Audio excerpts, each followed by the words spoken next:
Truman Burbank is an insurance salesman who lives a normal life in Sea Haven Island. He is married to a nurse named Meryl and has been living in the city ever since his birth. At the start of the movie, we see Truman getting ready for work. On his way out, he greets his neighbors with his usual catchphrase, "Good morning," and in case I don't see you, good afternoon, good evening, and good night. That's an unusual way to start the day. As he is about to get in his car, a mysterious object comes flying from the sky and crashes near him. Curious, he approaches the object and takes a closer look at it. He tries to find out where it came from but can only see a clear sky above. While Truman is driving to work, the radio mentions that an aircraft flying over Sea Haven Island shed some of its parts. This ascertains him that it was the source of the object he discovered before. At his office, he secretly makes a call to Fiji, trying to get some information about someone named Lauren. When he gets no information about the person, he cuts the call short. At the same time, he is approached by his boss,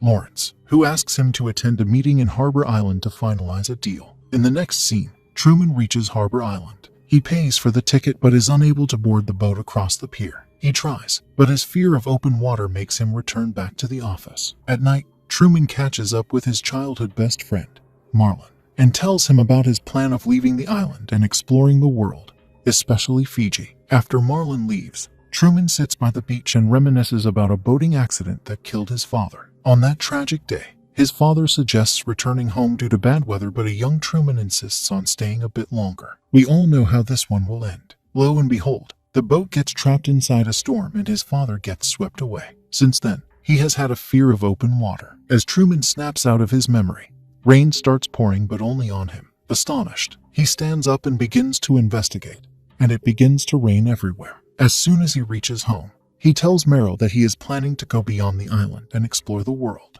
However, Meryl dismisses his idea, pointing out their economic status. She then suggests having babies if he is really into some adventure. As Truman heads to work the next morning, he notices a homeless man who looks just like his father. He stops and tries to talk to him, but before he can say a word, a group of strangers arrive and take the homeless man away in a bus. When Truman tries to follow the bus, numerous obstacles appear on his way and he is compelled to stop. Truman tries to share the incident with his mother, but she declares it is his wishful imagination. She also admits seeing his father and strangers sometimes and deems it normal. Later at night, Truman secretly goes into his basement and opens an old trunk containing his personal memories. There, he looks at some old pictures of his family and comes across a red female sweater. The sweater also has a pin on it which states, "How's it going to end?" The sweater takes him back into his memories of college life, where he can be seen playing for a homecoming band with Marlon. Suddenly, his eyes become fixed on a beautiful girl named Lauren Garland. Before he can approach her, Meryl bumps into him and Lauren is gone. Over time, Meryl and Truman become close to each other, but he still cannot get Lauren out of his mind. One day at the library, he meets with Lauren and asks her if they can go out for dinner someday. Lauren replies that she is not allowed to speak with him. She then quickly writes the word "now," which implies that she can go out with him right now or never. Together, they secretly manage to dodge the library cameras and sneak out from an unorthodox exit. They try to hide from everyone, but still the cameras outside catch them running away to the beach. Afterwards, Lauren and Truman arrive at the beach and they share a private moment. In no time, a vehicle approaches there, and Lauren starts panicking. She then starts telling Truman that her real name is Sylvia, and that the whole world he is living in is totally fake. Just then, an old man steps out of the car, claiming to be Lauren's father. He then states that whatever Lauren is saying is because of her unstable mental condition. Before leaving, Lauren's father tells Truman that they are moving to Fiji and Lauren asks him to come and find her. After that, Truman is left with Lauren's sweater and a whole lot of confusion. The scene then shifts back to Truman's basement, where he is trying to recreate Lauren's face with the help of magazine scraps that he had been tearing out at his office. He puts together the scraps, attempting to recall the actual face of Lauren, also called Sylvia. The following day, while Truman is driving to work, the radio malfunctions and starts capturing some absurd signals. Out of nowhere, it starts broadcasting the movements of Truman and the actual direction he is driving. Later, the radio starts functioning and the speaker apologizes for picking up some unknown police frequencies. Confused, Truman gets out of his car and rushes towards a building opposite of his office. When he tries to enter the elevator of the building, he is surprised to see a cabin crew wearing headphones and mics just like a TV show. Shortly after, the security apprehend and throw him out. Frustrated with everything unusual around him, he runs into his friend Marlin and explains everything about the strange occurrences. However, Marlin dismisses it as his imagination. Nevertheless, Truman confides in Marlin that he is going to go away for a while. At home, Meryl and Truman's mother are looking at the old photos from an album. At the same time, a show starts to play on TV mentioning that now everyone can take a look around the world without the need of stepping outside the house. This implies that everybody around Truman is trying to stop him from leaving the island. Later, the ladies leave for their secret meeting and Truman is left examining his wedding pictures. Suddenly,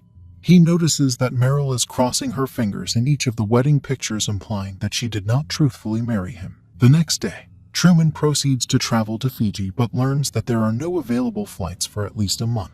Desperate, he catches a bus to Chicago, but strangely, the bus breaks down before it even gets to leave the station. Fact, Sea Haven has the worst transport system in the world. In the next scene, Meryl returns home from her job to find Truman sitting inside his car. Truman invites her inside and asks her to look at his correctly predicted chain of events around him. He then locks the car and takes Meryl for a mysterious ride out of the island. Passing through the traffic cleverly, Truman stops at the bridge which joins Sea Haven Island with the rest of the world. Due to his fear of water, he hesitates in driving any further. Meryl suggests they return home, but Truman closes his eyes and steps onto the gas pedal, forcing Meryl to drive through the bridge. They successfully manage to cross the bridge, but before Truman can celebrate, they are stopped by a group of police informing them about a nearby power plant meltdown. Mistakenly, an officer utters Truman's name despite the fact that they have never met before. Suspicious of everything around him, Truman attempts to run out of the island, but the men capture him and send him back home. Back at home, Meryl tries her best to convince Truman that everything is fine. She then offers him a drink in an unusual way which seems as if she is trying to advertise it. Truman then grabs Meryl and asks her to tell him everything that is going on. Suddenly, Marlin appears at the door and takes Truman out for a beer. Later, he assures Truman that no one is conspiring against him and that everything is normal. He further states that he could never lie to his best friend.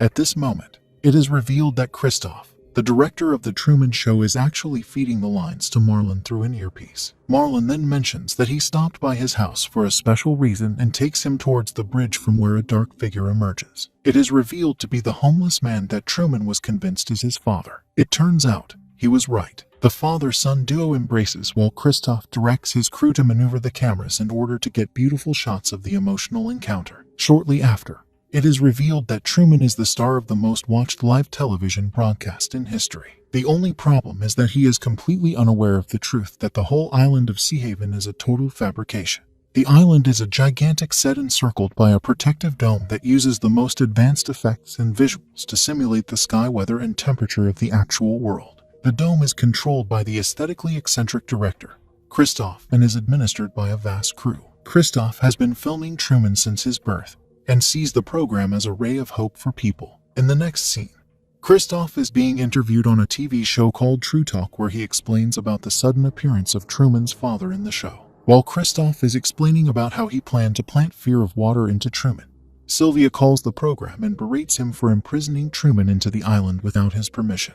Christoph replies to her that he has in fact created a better living environment for Truman compared to the real world. He further states that if Truman finds out about the truth of the show, he is free to leave. The next day, Truman gets back to his normal routine. However, his wife, Meryl, leaves him due to his paranoid behavior. At his office, he is introduced to his new co-worker Vivian, whom Christoph has appointed as a prospective replacement for Meryl. The same evening, Truman goes to his basement and starts organizing things. Tired, he makes a bed in the basement and sleeps, covering himself. Truman remains inactive and keeps sleeping for several hours more than his normal routine. Worried, Christoph takes a closer look and realizes something unusual. He then orders his crew to ring the phone in Truman's home. Truman does not pick up the call, so Christoph urges Marlin to visit his house. He continuously directs Marlin to his next steps, until he discovers Truman missing from his bed and a hole in the basement leading to the garden. With nothing to show to the audience,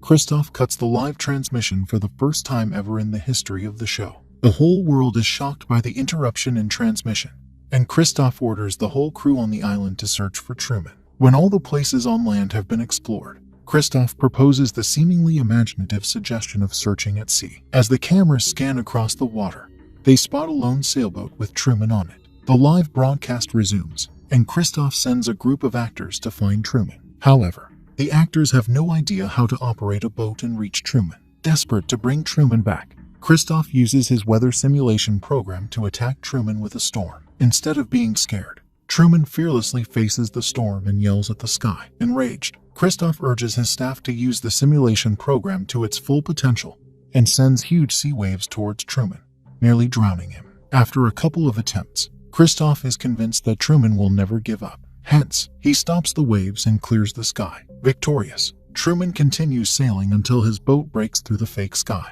He breaks into tears, realizing that he has reached the end of the dome. He then walks forward following the wall and climbs a staircase nearby which leads him to an exit door. When Truman is about to open the exit door, Christoph speaks with him for the first time and introduces himself as the one who has been watching him since his birth. Christoph tries to persuade Truman to remain in the current realm, where he may live peacefully and painlessly. Listening to this, Truman gives a deep thought and replies with his usual greeting, "In case I don't see you, good afternoon, good evening, and good night." At last, he bows to Christoph, opens the exit door, and leaves. Upon seeing this, Sylvia gets delighted and heads out of her living room while the ending of The Truman Show is cherished worldwide. The movie ends as Christoph removes his headpiece and